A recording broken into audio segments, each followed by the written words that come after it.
Muito bem.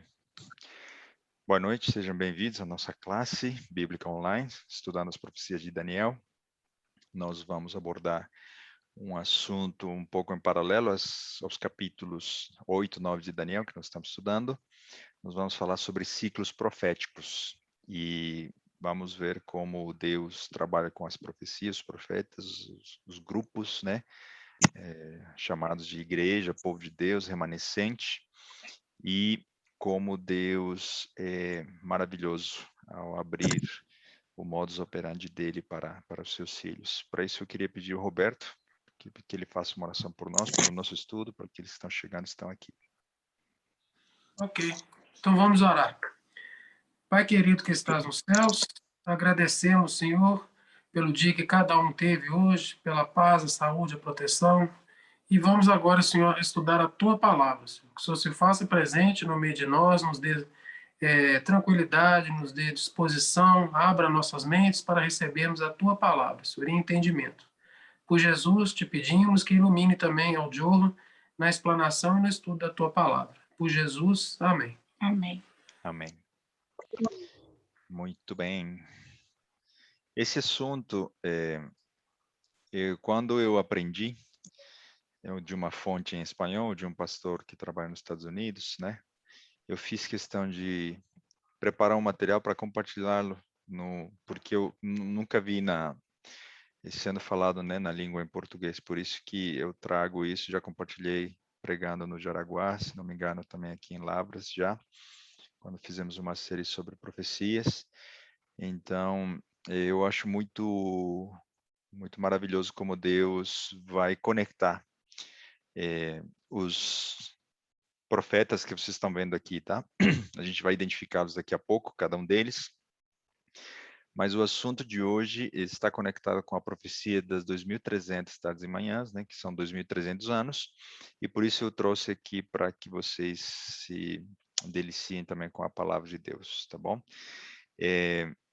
A maneira de introdução, eu queria dizer de que Deus, ele abre, né, e ele é transparente, abre a possibilidade de nós entendermos como ele trabalha com seus servos, os profetas, com mensagens específicas para diversos grupos ao longo dos séculos. E eu queria que você prestasse bem atenção no esquema, no modus operandi, na maneira como Deus organiza o envio de uma mensagem para um determinado grupo, tá bom? Por isso que nós vamos iniciar com Enoque, depois nós vamos chegar a uma mensageira especial que falou, conectado à profecia de Daniel, que nós estamos estudando, né? E a maneira como Deus trabalha. Vejam bem, vocês estão vendo aqui grupos de profetas, né? Nós vamos analisar os profetas de 2 em 2, tá bom? Nós vamos analisar um ciclo, uma dupla conforma um ciclo. Deus chama um profeta, tá bom? Ele escolhe, ele entrega, né, em visão, em inspiração, através do Espírito Santo, uma mensagem para esse profeta. Essa mensagem contém um período profético, tá bom? Um período de tempo, que tem um início, um fim, e junto com essa mensagem existe na verdade, a essência da mensagem é juízo, julgamento, tá? Uma chamada ao arrependimento, que envolve um julgamento ao grupo, ao público-alvo que recebe essa mensagem. O profeta, esse primeiro profeta, ele não vive o cumprimento desse período profético, ele morre, tá bom? Passa o tempo, então, pouco antes de se cumprir o fim do período profético, Deus chama um segundo profeta. Lhe entrega, na essência, uma mensagem praticamente idêntica à mensagem do primeiro profeta, para advertir ao público-alvo em questão, né, a respeito de um julgamento, de um juízo. Então, o profeta vive o cumprimento da execução desse julgamento, desse juízo. Ele entende que os tempos se cumpriram e o mais interessante é que Deus retira, para aqueles que decidiram aceitar o julgamento, se arrependerem, etc., Deus retira um grupo menor, um grupo remanescente de um grupo maior, tá bom? Então, perceberam? Essa é a maneira que nós vamos ilustrar agora com exemplos. Se você achou isso um pouco estranho, envolvendo alguma conexão, alguma, né, teoria mirabolante que eu estou tentando propor, ou alguém, como eu falei, a fonte de um pastor em espanhol, que fala espanhol, não é nada disso. A gente vai mostrar aqui as evidências de que isso realmente ocorre, tá bom? Então, a maioria de vocês conhece esses personagens, conhece as histórias, e nós vamos ver como o profeta Daniel está inserido nesses ciclos proféticos, tá bom? Por isso, nós vamos começar um pouquinho lá atrás, e à medida que a gente fizer essas conexões, você vai ver que esse modus operandi, essa maneira que Deus tem, se cumpre nesses ciclos e nessa dupla de profetas, tá bom? Então, nós vamos começar com o primeiro. Não sei se vocês sabiam, Enoque, ele era profeta, tá bom? E para provar isso, eu tenho aqui em Judas capítulo 1, versículos 15, 14 e 15, a palavra de Deus diz o seguinte: E destes profetizou também Enoque, o sétimo depois de Adão, dizendo: Eis que é vindo o Senhor com milhares de seus santos, para fazer o quê? Lembram da palavra-chave? Juízo contra todos e condenar dentre eles todos os ímpios, por todas as suas obras de impiedade que impiamente cometeram, e por todas as duras palavras que ímpios pecadores disseram contra ele.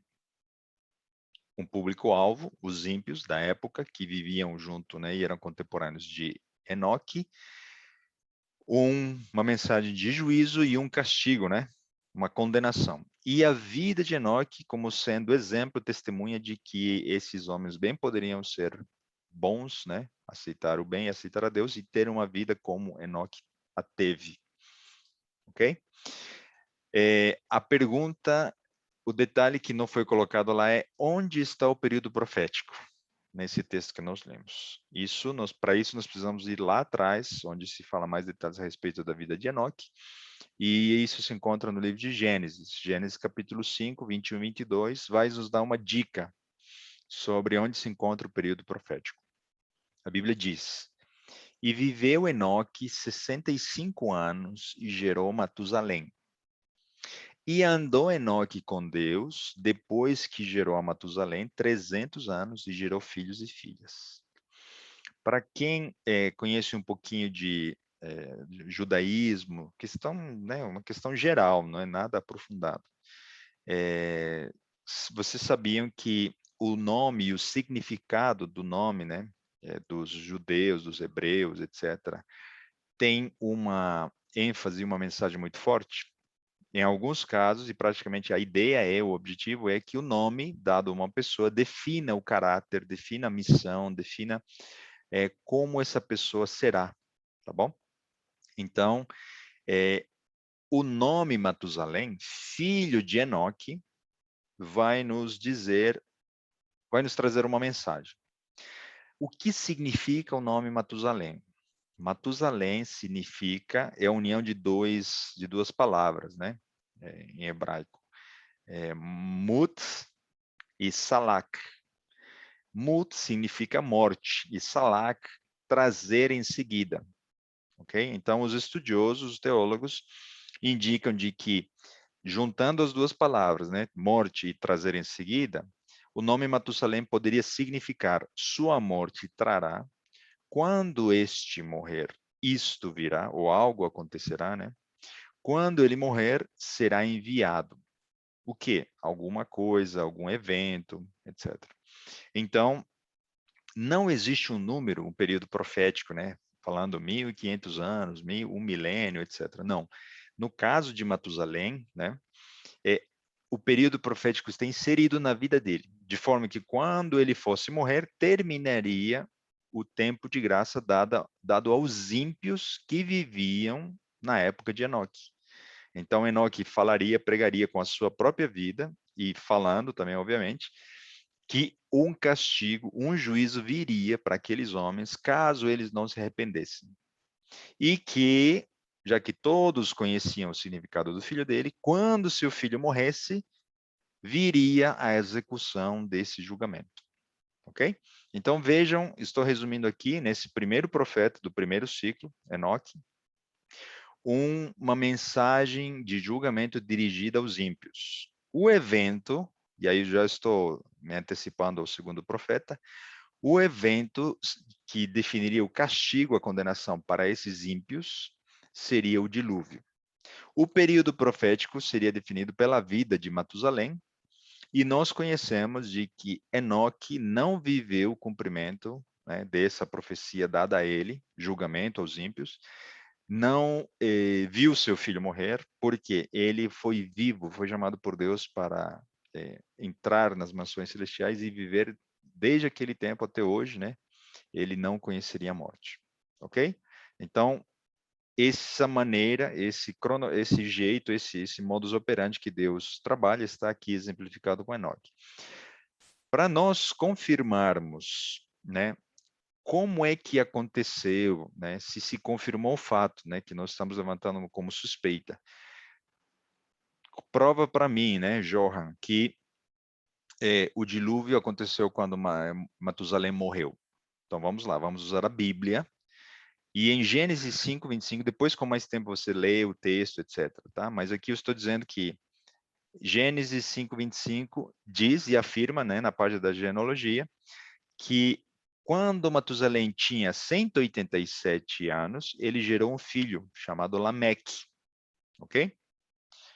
Em Gênesis 5, 28 e 29, diz que Lameque teve, por sua vez, um filho, cujo nome era Noé.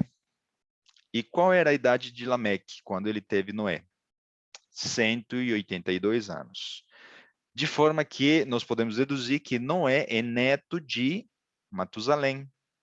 E qual era a idade de Matusalém quando seu neto Noé nasceu? Basta somarmos 187 com 182 anos, nós temos 369 anos, sendo a idade de Matusalém quando nasceu Noé, seu neto. Ok? Então, aqui nós temos já que um personagem muito conhecido com a história e conectado com a história do dilúvio, né? Noé. Então, Gênesis 7, 11 e 12 nos indica de que quando Noé tinha 600 anos, veio o dilúvio. Entenderam? Então, ali está registrado, não é à toa, nenhum número, nenhuma informação na Bíblia está em vão. Com isso, nós podemos dizer que, se Noé tinha 600 anos, qual era a idade de Matusalém quando veio o dilúvio? Se Noé nasceu quando Matusalém tinha 369, basta nós somarmos 369 com 600 anos e nós inferimos, né, sem errarmos, a idade de Matusalém quando veio o dilúvio.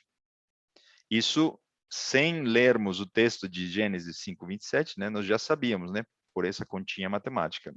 Matusalém tinha 969 anos quando veio o dilúvio. E a prova de que isso é verdade, né, quantos anos viveu Matusalém? Isso é muito conhecido por todos, né, o homem mais longevo da vida, desde a humanidade. 969 anos foi o tempo de vida de Matusalém.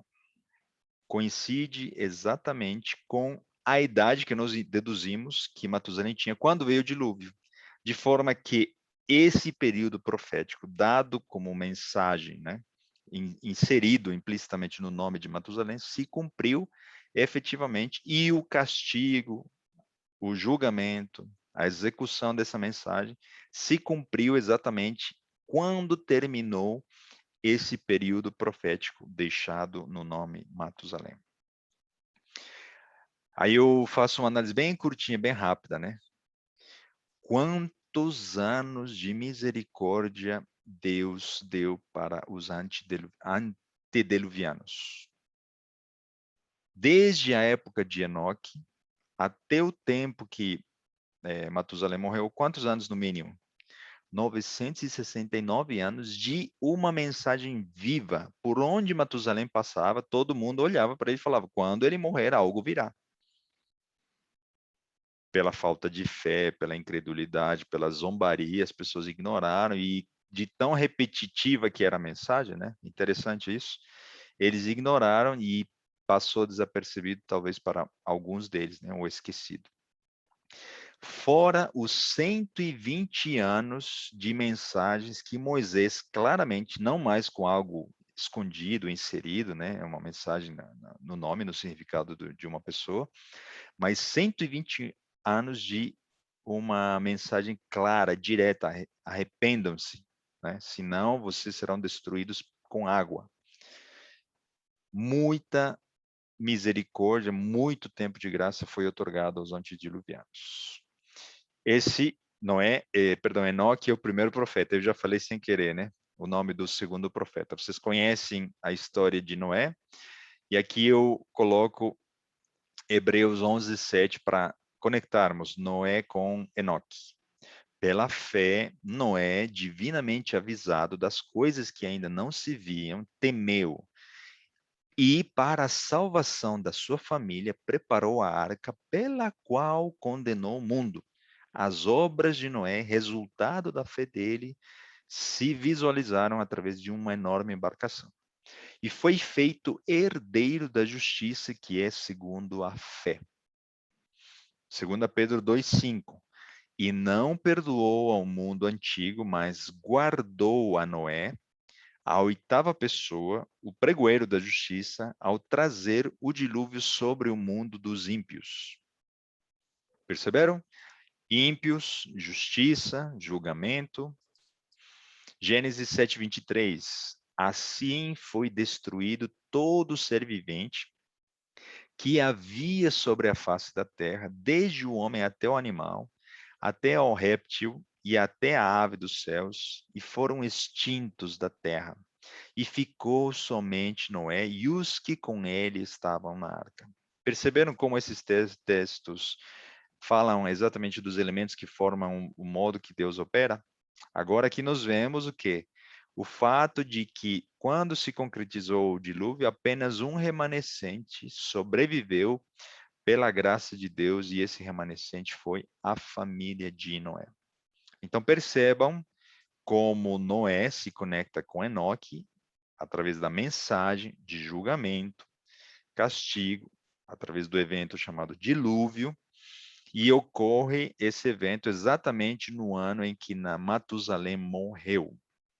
E Deus chama para preservar, dar uma segunda chance à humanidade, uma família composta por 8 pessoas. Noé, sua esposa, filhos e noras. Ok? Então, vejam que aqui nós vemos que como Deus conecta, né, as verdades aqui entre dois profetas. É interessante que tudo encaixou e Deus estava mostrando a sua graça e ao mesmo tempo a sua justiça com esses mensageiros, tá bom? Então, vamos adiante. Nós vamos agora falar de um segundo ciclo, formado por 2 profetas. O primeiro profeta é muito conhecido por vocês como personagem bíblico, mas talvez não como profeta. Estou falando de Abraão. Gênesis capítulo 20, versículo 7. A Bíblia diz assim: agora, pois, restitui. Está falando, essa palavra, essa fala é para Elimeleque, tá? Então, Elimeleque restitui a mulher ao seu marido. Está falando de Sara e se referindo ao marido que é Abraão. Porque profeta é, e rogará por ti para que vivas, porém, se não la restituíres, sabe que certamente morrerás tu e tudo que é teu. Então, isso aqui só para provar que Abraão era profeta. Ele também recebeu visões, né? E mensagens proféticas. Vamos adiante. Qual é o período profético? Qual a mensagem dada a Abraão? Gênesis 15, 13. Então disse a Abraão: saibas de certo que peregrina será a tua descendência em terra alheia, e será reduzida à escravidão, e será afligida por 400 anos. Período profético definido, 400 anos, público-alvo definido, a descendência de Abraão, né? e uma mensagem na sequência que define qual é o teor, né, da mensagem, que envolve julgamento. Gênesis 15, 14. Mas também eu julgarei a nação a qual ela tem de servir, e depois sairá com grande riqueza. No tempo de Abraão, isso era uma profecia ou não? Sim. Olha, Abraão, eu te dei a promessa, você terá milhares, né, de descendentes, de filhos, você terá uma nação muito grande, né? Porém, a tua descendência irá cativa, né, prisioneira, escrava de outra. Passados 400 anos, e desde o momento que estou dando essa promessa, eu julgarei a nação que escravizará a tua descendência. Essa é a mensagem e essa é a profecia. O recado também é dado por Deus, de que Abraão não viveria o cumprimento dessa profecia. Gênesis 15, 15. E tu irás a teus pais em paz, em boa velhice serás sepultado. E, de fato, Abraão não viveu sequer o tempo em que os seus descendentes, né, os israelitas, descendentes de Jacó, se tornariam escravos dos egípcios. Então está aqui a Abraão, a figura dele, um segundo ciclo profético, o primeiro profeta desse segundo ciclo, uma mensagem contra a nação opressora, contra o Egito. O evento seria o fim, né, da escravidão, que duraria desde o período que ocorreu essa promessa até o fim dela, 400 anos, e o remanescente não se aplica ao caso de Abraão, porque Abraão morre, é o primeiro profeta desse segundo ciclo. Quem é o homem chamado para dar uma mesma mensagem à nação opressora e resgatar os israelitas da escravidão do Egito? Conhecem e sabiam vocês que Moisés também era profeta? Oséias 12, 13 afirma que mas o Senhor, por meio de um profeta, Moisés, fez subir a Israel do Egito, e por um profeta foi ele guardado. Só para confirmarmos que a própria Bíblia define Moisés como sendo profeta. Êxodo 3:12, olha só a mensagem. E disse Deus, né, falando para ele: certamente eu serei contigo, e isto te será por sinal de que eu te enviei. Quando houveres tirado este povo do Egito, servireis a Deus neste monte. A mensagem era: vai, retira o meu povo, e eu julgarei o Egito com terríveis pragas. Né? Vocês conhecem bem a história, Êxodo 12, 40 e 41. O tempo que os filhos de Israel habitaram no Egito foi de 430 anos. E aconteceu que, passados os 430 anos, naquele mesmo dia, todos os exércitos do Senhor saíram da terra do Egito. Exército do Senhor significam, né? Os membros das famílias, os israelitas, as suas tribos, saíram do Egito. Aqui aparece 430 anos, mas apenas não entrando em conflito, né? Aparentemente entra em conflito, mas não na sua essência, com os 400 anos profetizados a Abraão. O motivo da diferença desses 30 anos é que Deus faz promessas, né, a respeito da descendência e da saída de Israel em diferentes momentos a Abraão. E a diferença entre o momento em que faz a primeira e a segunda são 30 anos, tá bom?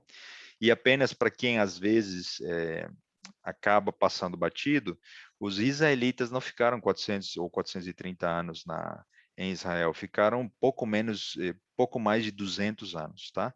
Desde o momento que Deus faz a promessa até o fim, passam 430 anos, tá bom? Não são 430 anos de escravidão, são mais ou menos 200 e poucos anos. Vocês podem pesquisar um pouco mais, talvez o pastor Rodrigo Silva, se não me engano, ele comenta algo sobre isso, vocês podem encontrar material no YouTube, apenas como um parêntese, tá? Para ninguém ficar com essa dúvida. Então, está aqui. Moisés é o segundo profeta desse segundo ciclo. Ele foi enviado com uma mensagem clara de julgamento para falar contra o faraó, o Egito, né? O evento, qual foi o evento? A saída de Israel da escravidão. E qual foi o castigo, né? Qual foi a mensagem de julgamento? 10 sucessivas pragas contra cada uma das 10 principais divindades do Egito. Depois de 430 anos cumpridos, exatamente como Deus tinha falado para Abraão, seu servo, e então Deus retira aqui um remanescente daquele que estava no Egito. Alguns dos israelitas ficaram, tá bom? Então, por isso que a gente pode chamar o restante, o resto, uma porção, uma fração, um remanescente dos que foram um dia, né, os descendentes de Jacó. É interessante que aqui a gente poderia falar também bastante coisa, mas apenas duas frases bem curtas. Alguns israelitas ficaram no Egito. Alguns egípcios saíram do Egito. No futuro, também isso vai ocorrer. Muitos cristãos, povo, pertencentes ao povo de Deus dos nossos dias, ficarão em Babilônia. E muitos que hoje estão em Babilônia deixarão o engano da Babilônia e farão parte da fileira do último remanescente dos últimos dias. Que é interessante como nós podemos ver de que não vale a pena, né, conhecendo o passado, corrermos o risco sequer de perdermos essa oportunidade.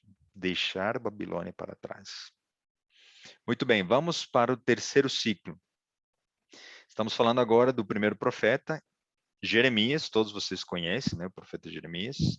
Vamos direto para a mensagem, período profético, e qual é o público-alvo do profeta Jeremias? Jeremias 25, 11 e 12 diz o seguinte: E toda esta terra virá a ser um deserto e um espanto, e estas nações servirão ao rei de Babilônia 70 anos. Acontecerá, porém, que quando se cumprirem os 70 anos, visitarei o rei de Babilônia e esta nação, diz o Senhor, castigando a sua iniquidade e a da terra dos caldeus. Farei dele ruínas perpétuas. Período de tempo identificado, 70 anos. Mensagem enviada para Nabucodonosor e para a nação da Babilônia. Juízo, julgamento, castigo definido. No início seria um instrumento de Deus para puxar a orelha, mexer e chacoalhar com as estruturas da nação de Israel, porém, passado o tempo de graça, e os babilônios recebendo também a oportunidade de arrependimento através da luz, né, que veio por Daniel e seus amigos, eles abandonaram e ficaram orgulhosos, então eles receberam também um castigo, porque pela luz que eles receberam, não mudaram de atitude. Então tá aí, Jeremias, uma mensagem dada para julgar Babilônia, nação opressora, novamente, do povo de Israel. O evento profetizado seria o fim do exílio, né, babilônico, porque se Deus castigaria a Babilônia, então seria para trazer uma nova oportunidade e reconstruir, né, como um vaso, que posteriormente Jeremias também usa esse termo. O oleiro, Deus reconstruindo a nação de Israel, destruindo, né, o barro e formando uma nova nação através das suas mãos. Período profético, 70 anos. Jeremias viveu o cumprimento da profecia que recebeu de Deus? Não. Por isso, ele é o primeiro profeta que recebe essa mensagem. Qual é o segundo profeta? Vejam, já nós entramos ao protagonista dos nossos estudos, né? Daniel capítulo 9, versículo 1 e 2. No ano primeiro de Dario, filho de Assuero, da linhagem dos Medos, a qual foi constituído rei sobre o reino dos caldeus,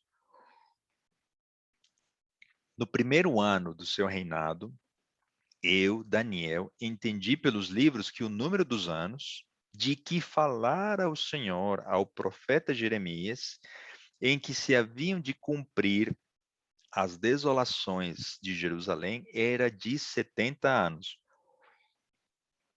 Interessante, um profeta estudando um profeta para entender os tempos, tomar decisões oportunas, ter atitudes a respeito do compartilhamento dessa mensagem e viver expectante o cumprimento dessa profecia. E em oração, clamando pelo povo de Deus, né?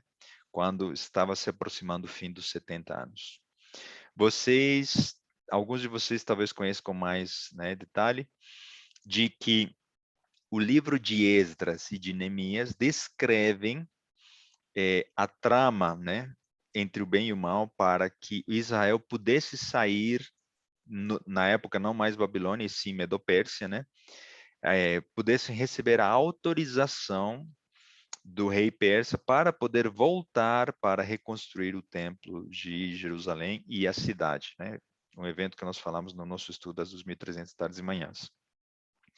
E, de fato, ocorreu um decreto emitido por um rei persa, né, Artaxerxes, onde 50.000 pessoas, descrito nos livros, né, Esdras e Neemias, deixaram Babilônia para reconstruir Jerusalém. Deus já tinha usado a Medo-Pérsia para destruir todo o legado de Babilônia e então dar oportunidade para seu povo ser reconstruído.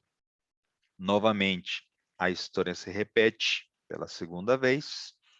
Alguns israelitas se acomodaram, gostaram da vida na Babilônia e decidiram ficar em Babilônia quando os seus irmãos estavam deixando.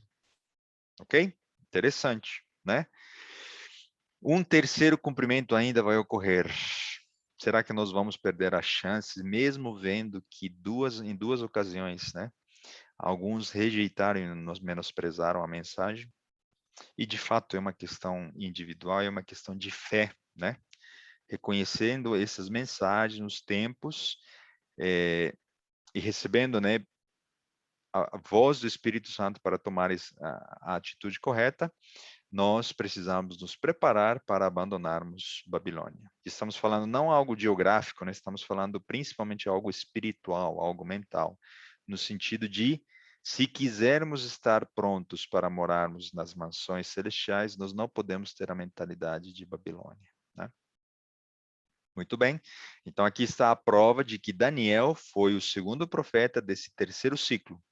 Ele recebeu uma mensagem para falar a respeito a Nabucodonosor, através da imagem, falou: olha, você é a cabeça de ouro, mas virá um outro reino que vai destruir o seu e haverá um outro, né, reino que terá hegemonia, poder, e o seu reino passará. O fim do exílio é profetizado após o cumprimento dos 70 anos, exatamente quando terminaram, né, ocorreu o decreto e o retorno das 50.000 pessoas para a Palestina. Se vocês entrarem nos detalhes, né, dessa história, vocês verão que o inimigo lutou e muito para que isso não ocorresse.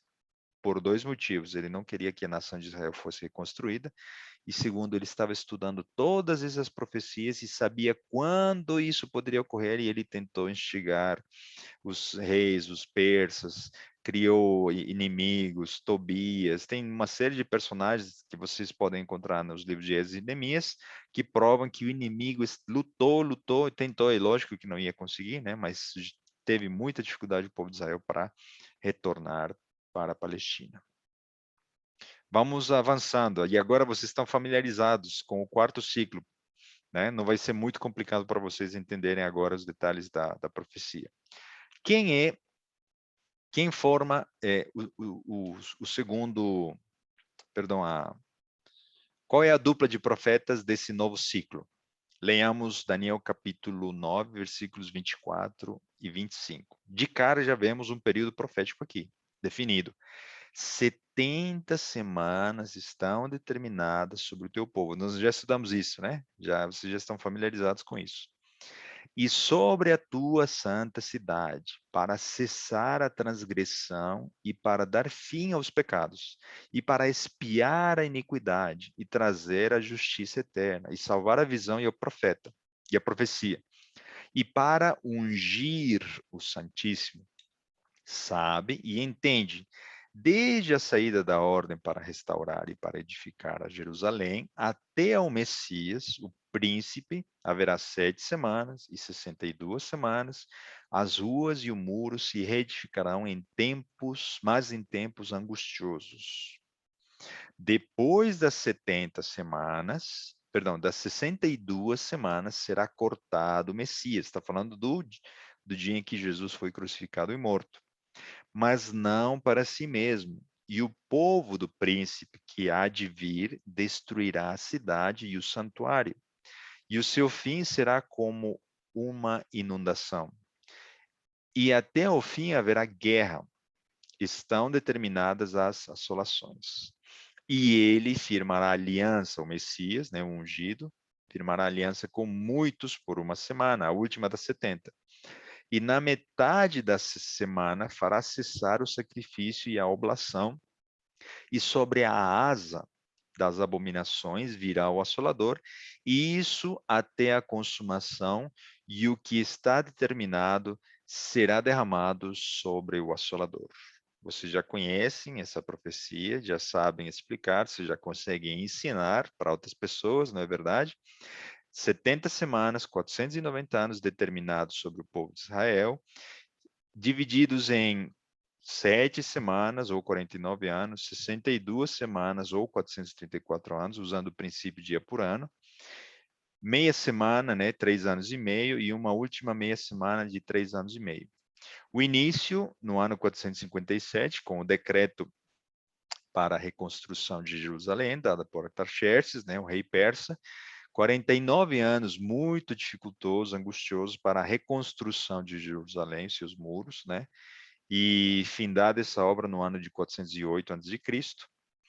Jesus, o Messias é ungido e batizado por João Batista no ano 27 depois de Cristo. No meio da semana, 3 anos e meio depois do início do seu ministério, Jesus morre no ano 31 depois de Cristo. 3 anos e meio depois da sua morte, o primeiro mártir, né? Estevão é morto e ali é definido o fim do tempo de graça para a nação de Israel como única nação escolhida por Deus para levar a luz ao mundo. Agora, o evangelho estava dado para todos aqueles que quiserem ser enxertados na árvore genealógica, né, espiritual de Abraão. Ok? Então, está aqui, Daniel é o primeiro profeta de um quarto ciclo. A mensagem dada para ele seria um tempo de graça determinado, cortado. Isso envolve julgamento, não envolve? Determinado, cortado, separado, para a nação de Israel. O evento seria, entre outros, né, a vinda do Messias e o fim desse tempo de graça. Né? Também seria o, o evento da morte de Estevão, como fim das 70 semanas. O período profético, já estudamos, vocês já estão cientes, né? Já está na ponta da língua, 70 semanas determinadas sobre o teu povo Israel. Pergunta, Daniel viveu o cumprimento dessa profecia? Não. Essa profecia era para tempo muito distante. A profecia foi dada a mensagem para Daniel, o profeta. Muito bem. Quem é o segundo profeta desse quarto ciclo? Eu já poderia fazer algumas perguntas, né? Quem deveria falar a respeito, um puxão de orelha para a nação de Israel? Olha, seu tempo de graça está acabando, vocês serão cortados. Ele veria esse segundo profeta, o cumprimento da vinda, né, e o início do ministério do Messias, de Jesus Cristo, e ele falaria a respeito do fim das 70 semanas. Vocês já ouviram falar de João o Batista? Mateus, capítulo 3, versículo 13, sinaliza que João Batista é o segundo profeta desse quarto ciclo. Então veio Jesus da Galileia ter com João junto do Jordão para ser batizado por ele. Novamente, estou resgatando um verso que nos fala uma mensagem muito direta, né? O batismo de Cristo configura o ungimento dele, ok? Para o início do seu ministério. João 1:41, logo após o seu batismo, né? Este achou primeiro ao seu irmão Simão e disse-lhe: achamos o Messias, só para, né, entendermos que traduzido é o Cristo. Então, João Batista presenciou, obviamente, né, e foi protagonista do batismo de Cristo, o Messias. João 1:29 prova qual é a expressão, a fala inspirada por Deus que João Batista disse. No dia seguinte, João viu a Jesus que vinha para ele e disse: eis o Cordeiro de Deus que tira o pecado do mundo. João identificou que ali estaria o Salvador, o Messias esperado. Mateus 3, 9 e 10. E agora nós falamos a respeito de qual é a mensagem que João Batista estava dando e qual era o público-alvo. Por que lugares ele pregou? Vejam, para quem está falando? Está falando para os judeus, vocês conhecem a história. Ele falou, não foi enviado para a Síria, para a Babilônia, para a Medo-Pérsia, ele foi enviado para preparar o caminho do Messias e para falar aos judeus.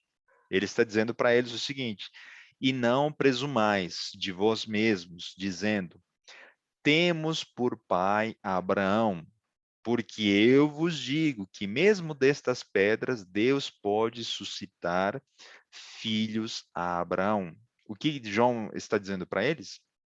Olha, vocês se acham a nação eleita, vocês se acham santos, perfeitos, vocês são orgulhosos, vocês acham que pelo simples fato de carregarem, né, na genética a informação, o sangue, né, de Abraão, vocês serão salvos, vocês são privilegiados, vocês, né, se acham a elite do mundo. Não pensem, já que vocês não estão falando, não estão pregando a mensagem do Messias que vai salvar o mundo inteiro, Deus pode chamar destas pedras, né, filhos de Abraão. E era isso que ocorreria alguns anos depois, né, quando Paulo levaria o evangelho para os gentios. E, entre aspas, pedras, né, seriam enxertadas na raiz espiritual de Abraão. Versículo 10. E também agora está posto o machado, a raiz das árvores. O que você faz com o machado, se não é cortar? 70 semanas estão cortadas sobre o teu povo. Está posto o machado à raiz das árvores. Toda árvore, e está falando de quê? De Israel, pois que não produz bom fruto, é cortada e lançada no fogo. O que está dizendo para eles? De forma clara e direta, olha, se vocês não produzem frutos como até agora, vocês serão cortados e rejeitados. Mensagem muito clara, muito dura. Para quem? Para o povo de Israel, mensagem de julgamento. O evento que ele presenciou e participou, o batismo do Messias, né? Ele viveu o cumprimento da última semana, né? Ele não presenciou o fim das 70 semanas, ele foi morto, decapitado antes, mas ele viu o cumprimento da última semana das 70. E poucos anos depois, a gente vê de que através dessa mensagem, alguns judeus se arrependeram, aceitaram, reconheceram que Jesus era o Messias. E Paulo é um exemplo desse, né, desse grupo chamado para ser o remanescente de uma nação que por 490 anos rejeitou conhecer o verdadeiro amor e a verdadeira graça para cumprir da maneira correta a lei de Deus, né? Não através de um peso, não através de uma carga imposta aos israelitas. Então Deus estava chamando um novo remanescente e deixando para trás a nação de Israel como única detentora da bênção e da mensagem, né, de Deus para o mundo. Novamente, o modus operandi se repete com esse quarto ciclo. Daniel conectado com João Batista na mensagem, nos eventos, na profecia, tudo, entre aspas, coincidência, né? Providência maravilhosa, nós poderíamos dizer melhor, corrigindo. Muito bem. Esse quinto ciclo está totalmente conectado com o estudo que nós fizemos o passado e o anterior, né? Estamos falando de Daniel capítulo 9, às 2.300 tardes e manhãs, já por 2 segundas-feiras. Vocês já poderiam repetir de cor? O que fala Daniel 8,14? E ele me disse, o anjo, né? Até 2.300 tardes e manhãs e o santuário será purificado. Lembram que nós falamos muito a respeito disso? Onde está a mensagem de julgamento aqui? O santuário seria purificado no dia da expiação. O dia da expiação configura um dia de julgamento, onde Deus decide perdoar ou não a nação. E se perdoasse, era alegria, júbilo e vida, uma nova oportunidade para um novo ano. Se não perdoasse, era destruição, né? Era morte daqueles que não se arrependeram. Para falarmos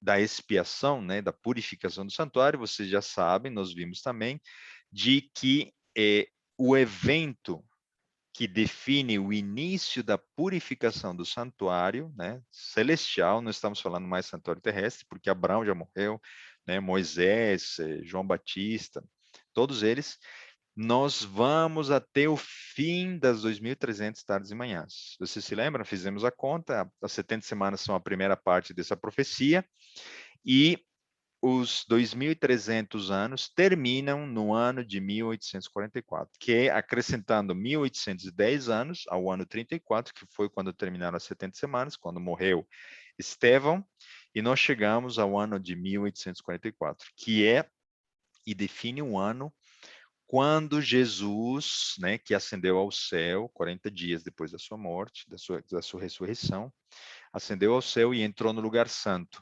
E no ano de 1844, Jesus entrou no lugar santíssimo para expiar, limpar, purificar os pecados que estão dentro e foram transferidos dos santuários ao santuário celestial. Ok? Então, aí, novamente, né, conectando com o estudo que nós estamos fazendo. Daniel é um profeta peculiar, né? Porque ele é o primeiro profeta de um quinto ciclo. Mensagem de expiação, julgamento. O evento é a purificação do santuário. O período profético definido 2.300 anos. E pergunta novamente, né? Daniel viveu o cumprimento dessa profecia? Ele chegou até o fim dos 2.300 anos? Não, se não chegou ao fim das 70 semanas, muito menos ao fim dos 2.300 anos. Sela Daniel esta profecia. Foi a voz do anjo dada a Daniel. Quem é o profeta que receberia uma mensagem a respeito do julgamento, da expiação, da purificação do santuário celestial, viveria o cumprimento dos 2.300 anos, ou seja, viveria num tempo em que o ano de 1844 estivesse, né, dentro do tempo em que essa pessoa existiria, e chamaria ou resgataria de um grupo maior um remanescente. Vocês conhecem esse profeta? Para alguns que talvez não estão familiarizados, e existe conteúdo para nós provarmos com mais detalhe, mais, né, argumentos bíblicos, né, e históricos, nós vamos falar um pouquinho de história para identificarmos esse profeta, tá bom? E eu queria usar a Bíblia para isso, para vocês entenderem o que ocorreu de fato no ano de 1844. Mas, como eu apresentei semana passada, eu acho muito importante fazer o seguinte, vou abrir um parênteses aqui. Lembram-se quando eu mostrei o gráfico do santuário e como Deus foi resgatando as verdades jogadas por terra pelos chifres pequenos, as verdades do santuário? Existem as verdades, né, no formato em forma de cruz, tanto no átrio, no lugar santo e no lugar santíssimo. O inimigo, através desse poder do mal, colocou as mentiras e, ao longo dos anos, né, a partir do ano 1500, Deus foi chamando quem? Se lembram? Os batistas, os presbiterianos, os metodistas, os calvinistas, lembram? E depois, no final, Deus chamou os adventistas do sétimo dia. Tá bom? Então, nós vamos conectar esse slide, esse assunto. E quem perdeu, vale a pena assistir o vídeo que está na nossa gravação, tá bom? É muito interessante isso. Como o santuário define o retorno e a recuperação das verdades esquecidas, não novas, e sim esquecidas pela ação desse poder do mal. E é por isso que, fechando esse parênteses, nós vamos agora conhecer um pouco do contexto do surgimento dos adventistas do sétimo dia como um grupo chamado para resgatar as verdades do santuário celestial. Apocalipse 10, 10 diz o seguinte: e tomei o livrinho da mão do anjo e comi-o. E na minha boca era doce como o mel. E havendo-o comido, o meu ventre ficou amargo. É um exercício da visão, onde um livrinho, é óbvio, não é um objeto, né? Não é um livro de fato, porque isso não entra na boca de João, o profeta, né? Mas é uma mensagem. O termo livrinho aqui se aplica a uma mensagem, porque um livro, né, contém um texto que traz uma mensagem. Então, o anjo disse para João, escritor do livro de Apocalipse: receba esta mensagem, você vai assimilá-la, você vai degustar, e você vai ver que essa mensagem é doce, é maravilhosa na sua boca. Mas quando passar o tempo, você e assimilar e digerir essa mensagem, você vai ver de que é amargo. Essa mensagem vai causar muita dor, muita angústia, depois de assimilada e digerida essa mensagem. Vejam que o versículo 11 fala o seguinte: depois de assimilar essa mensagem, né, de degustar essa com angústia, o sabor amargo dela, o anjo disse, né? E ele disse-me: importa que profetizes outra vez a muitos povos e nações e línguas e reis. Ou seja, está dizendo, mesmo você tendo passado por uma angústia, um desapontamento, você vai ter que profetizar a respeito dessa mensagem que você recebeu. Ok?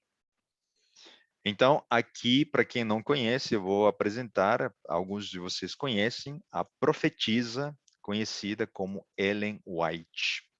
Ellen White foi uma mensageira chamada por Deus e ela recebeu uma mensagem nos seus primeiros escritos. Se você for consultar literatura, você pode adquirir os primeiros escritos, é o título do livro.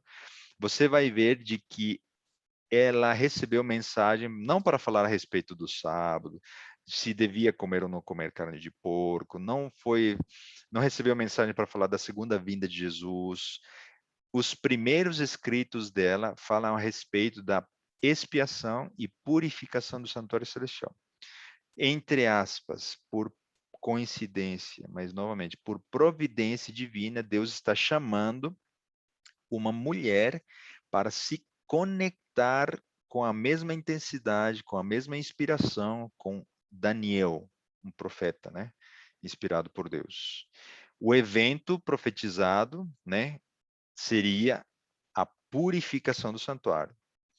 E o período seria o final dos 2.300 anos, ou seja, Ellen White viveu o ano de 1844. E nós vamos explicar o que de fato ocorreu naquele ano, 1844. Tá bom?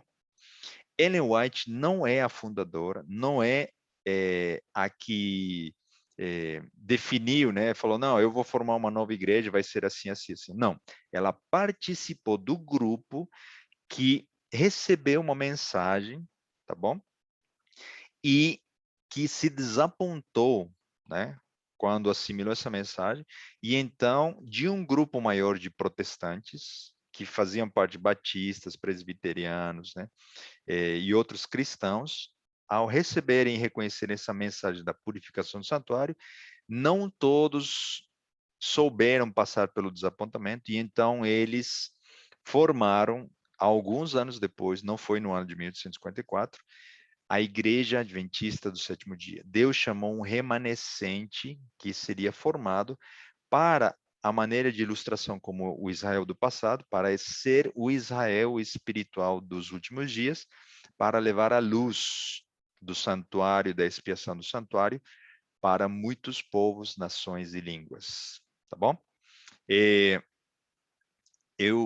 Apenas um novo parênteses aqui. Qual foi o motivo de fato do desapontamento? Quando Guilherme Miller, e percebam que não foi Ellen White que recebeu essa mensagem, não foi ele que estudou, esses diagramas das 70 semanas, das 2.300 tardes e manhãs, e o fim no ano de 1844, foi dado, né, por Deus para ele interpretar, foi a Guilherme Miller, que ele era um batista, tá bom? Então, quando ele descobriu esse versículo e fez todos os diagramas, ele pensou, algo muito importante vai ocorrer em 1844. E quando ele leu o santuário seria purificado, então ele pensou, o santuário é a terra, e ela será purificada por causa do evento, a segunda vinda de Jesus. Então, a segunda vinda de Jesus será o evento que vai purificar a terra do pecado, né, do mal, e, ou seja, na visão de Guilherme Miller, Jesus voltaria no ano de 1854. Então, o que ocorreu? A mensagem se propagou, ele pregou, vocês podem assistir no YouTube também, como tudo começou. Coloquem o título desse filme, você vai entender melhor a história, o que ocorreu, como, aonde, como Deus operou, tá? Essa mensagem chegou a muitos cristãos dos Estados Unidos, tá bom? O leste, no centro e em outros lugares do mundo também ocorreu esse despertar de que Jesus voltaria no ano de 1854. O detalhe é que estava profetizado que essa mensagem seria doce no paladar, né? Que todos receberiam com alegria, que Jesus voltaria quando eles estivessem vivos. Triste foi o dia em que Jesus não voltou no ano de 1854, mais especificamente no dia 22 de outubro de 1854. E no estudo que vem eu vou mostrar por que é 22 de outubro e por que é uma determinada hora específica, tá bom? Não perca e convide um amigo também para estudar a respeito disso.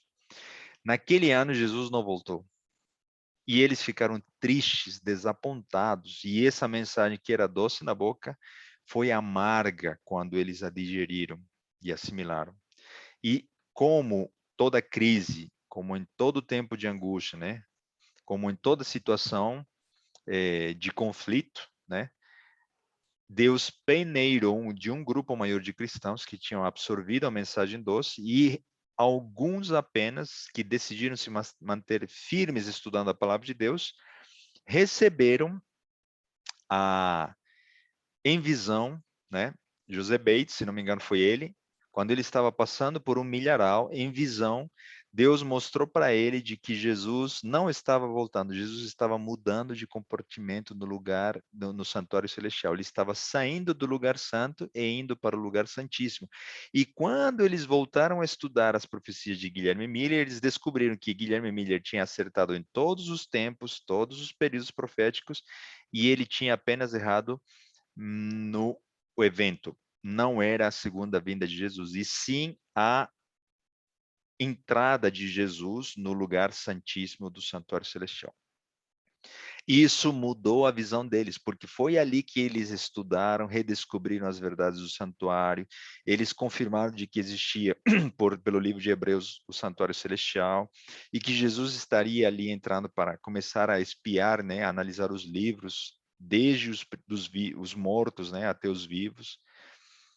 E então eles viram de que o santuário aglutinava de forma maravilhosa todas as verdades da Bíblia. E então Deus foi trabalhando e eles orando. E Ellen White recebia visões e ela é uma profetisa mesmo. E aí eu quero dar uma ênfase muito, muito forte para os de dentro e os de fora. Ellen White não é apenas uma escritora cristã. Isso denegre a figura de Ellen White. Ela é profetisa do Senhor. Por tudo que eu apresentei até aqui e por tudo que a gente poderia falar, né? Ela não é mais uma pessoa que escreve a respeito de Jesus, o seu amor. Ela profetizou, recebeu mensagens. Ela escreveu mais de, se o número não está certo na minha mente agora, mais de 15 mil páginas, não me lembro, eu posso ter errado nesse número. Mas ele escreveu milhares de páginas a respeito da preparação do povo de Deus para receber o Messias pela segunda vez. Se João Batista preparou o povo para a primeira vinda, Ellen White foi enviada para deixar mensagens muito claras para preparar o povo para a segunda vinda de Jesus. Esse slide é muito intrigante, porque a gente poderia ter criado, né, uma figura parecida com essa, mas a gente não teria condições. Toda vez que o inimigo, estudando as profecias, ele viu que o cumprimento chegava de cada um desses ciclos, que o segundo profeta saía para falar a mesma mensagem, que um remanescente estaria para ser chamado, o inimigo e os seus anjos, estudantes da profecia, conhecedores da Bíblia mais e melhor do que qualquer um de nós que está aqui, eles se encarregariam de lançar joio, mentira, misturar a verdade com o engano, para distrair, desvirtuar, para que ninguém pudesse reconhecer o Messias, o seu batismo, a sua morte, a, a, a morte de Estevão, o ano de 1844. Satanás sempre trabalha nos bastidores, conhecendo a Bíblia, para poder colocar a mentira misturada com o engano.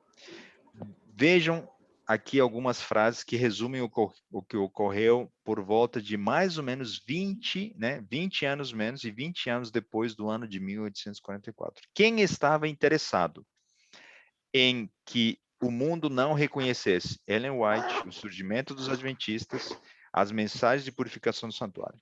O inimigo. Vejam de que maneira. No ano de 1829, um suposto anjo apareceu a Joseph Smith, tá bom?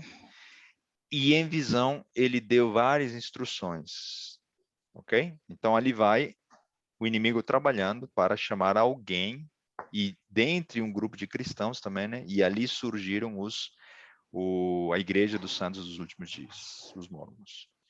As Testemunhas de Jeová, com o pastor Russell, no ano de 1870, também recebeu mensagens muito específicas que não falavam a respeito do santuário, da purificação, né? Assim como dos Mormons. Não. A ciência cristã, né, teve uma ênfase muito forte com Mary Becker no ano de 1896. Mais uma semente, né? Mais um joio colocado ali pelo inimigo. O espiritismo, que não surgiu naquela época, surgiu muito antes, né, com Allan Kardec, etc., na França, mas por volta do ano 1848, nos Estados Unidos, na nação protestante, 3 irmãs de sobrenome Fox receberam visões, né, foram, que fugiu aqui a palavra agora, né, quando o espírito se incorpora, né, serviram como médium, né, desses espíritos, e o espiritismo surgiu com muita intensidade por volta daquele ano nos Estados Unidos.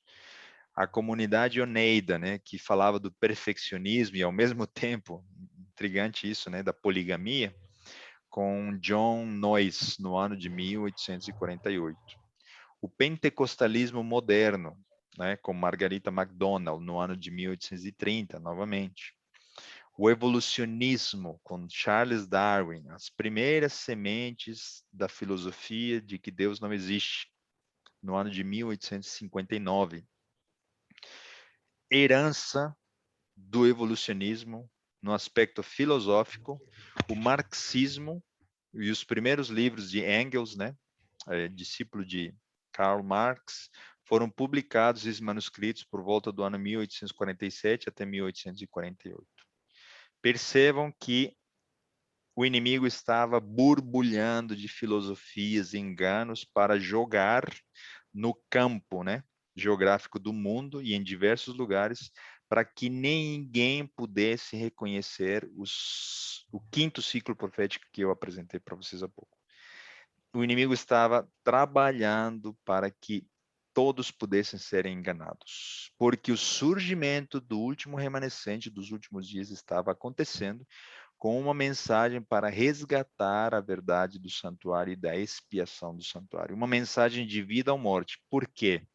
Porque a partir do momento que você toma ciência de que os seus pecados precisam ser transferidos para o lugar santíssimo, e a qualquer momento Jesus pode deixar esse lugar santíssimo para retornar, você começa a levar a sério a sua vida espiritual, né? Então, essa mensagem precisa ser enviada e profetizada para muitos povos. Por isso, a Igreja Adventista do Sétimo Dia não está localizada apenas no Brasil. Ela está em mais de 200 países, né? Ela envia missionários para Mongólia, para África, para China, onde e em cumprimento, né? Onde não existe, né, essa mensagem, a Igreja Adventista está investindo recursos e talentos para que essa mensagem chegue até milhares de pessoas. Se eu falar com um pouco mais de detalhes, até geograficamente, se você analisa bem rapidamente comigo esse mapa, em que local Hiriam Edson, e aí eu errei, tá? Não foi Joseph Bates, foi Hiriam Edson, recebeu aquela visão de que Jesus estava mudando do lugar santo para o lugar santíssimo. Isso ocorreu no Milharal, tá bom? Isso ocorreu no município, né, no condado de Clifton Springs, nos Estados Unidos, tá bom? Ali próximo dos Grandes Lagos. 50, né, milhas ao redor, ocorreu o chamado de Joseph Smith, no condado de Palmyra, as irmãs Fox, em Hydesville, e John Noyes, a comunidade em Oneida, com a comunidade Oneida. Até geograficamente, o inimigo estava olhando onde Deus chamaria os seus servos que formariam a Igreja Adventista do Sétimo Dia. É incrível. E se nós pudéssemos abrirmos os olhos pela fé, né, veríamos os anjos nos acompanhando no estudo de hoje para entendermos essas verdades e, ao mesmo tempo, anjos do mal por trás desses anjos do bem, querendo que nós não decidamos a favor da verdade, querendo que nós consideremos apenas esse estudo como uma mera coincidência, ou jogando e misturando a mentira com a verdade, para que nos próximos dias você não decida fazer parte desse grupo, né? Chamado Adventista do Sétimo Dia. Por isso, nós finalizamos aqui conectando Ellen White e o grupo que saiu do desapontamento para formar a Igreja Adventista do Sétimo Dia. Quando me perguntam a respeito de como surgiu essa igreja, eu posso ter a alegria de dizer de que surgiu através do cumprimento de uma profecia bíblica. Não surgiu porque dois pastores brigaram e se desapontaram, ou um grupo entrou em desacordo com o outro, e então eles falaram, nós vamos formar uma nova igreja. Não foi uma ideia econômica, esse negócio de arrecadar dízimos é muito lucrativo, vamos formar uma nova igreja, vamos, né? Não foi por decisão humana, não foi alguém que tomou essa iniciativa, foi Deus que conduziu uma mensagem doce, que depois seria amarga, e depois de um desapontamento, então Deus chamaria um povo para resgatar as verdades do santuário, do julgamento, da expiação e da purificação do santuário. Os discípulos foram desapontados. Vocês se lembram? Depois do desapontamento dos discípulos, quando eles acharam que o Messias, o filho Jesus, né, seria o salvador da nação de Israel, que destruiu os exércitos de Roma, eles ficaram desapontados. E desse desapontamento, Deus extraiu o melhor deles. E depois os encheu com o Espírito Santo, para que, né, no Pentecostes, eles pudessem levar o evangelho a milhares de pessoas. E se hoje você acredita em Deus, né, e na Bíblia, é graças à ação desses homens, desse desapontamento. E se hoje você está ouvindo essa mensagem, é graças a que esse mesmo Espírito Santo conduziu a origem da Igreja Adventista do Sétimo Dia. Por isso que agora eu faço o convite para que você continue com o desejo de estudar a palavra de Deus, aprender mais, estudar os escritos de Ellen White, e ali você vai descobrir de que ali está o roteiro para preparar o povo de Deus para os últimos dias, e principalmente para o reino dos céus eternos. Que você possa ouvir a voz do Espírito Santo e aceitar esse convite. Vamos fazer uma oração? Querido Deus, nosso bom Pai, te agradecemos pela tua palavra, te agradecemos pela misericórdia ao escolher homens falhos, servos, profetas, para trazer mensagens tuas através dos séculos e das eras, Senhor. Obrigado porque através dessas conexões podemos entender de que hoje é tempo de arrependimento, de entregar nossa vida a Ti, porque Jesus está intercedendo por nós no santuário celestial. Queremos pedir perdão pelos nossos pecados, queremos entregar a vida das pessoas que estão estudando aqui, aqueles que ouvirão o vídeo, o material de estudo, que eles possam compartilhar essas verdades e principalmente decidir ao Teu lado, Deus. Que eles possam, conhecendo essas verdades, aceitar fazer parte desse grupo, não porque apenas essa igreja vai se salvar, e sim porque nós queremos ter a alegria de cumprir a missão, levar a muitos povos, nações e línguas esta mesma mensagem. porque breve está para acontecer o retorno do teu filho, nós queremos estar preparados para esse grande dia.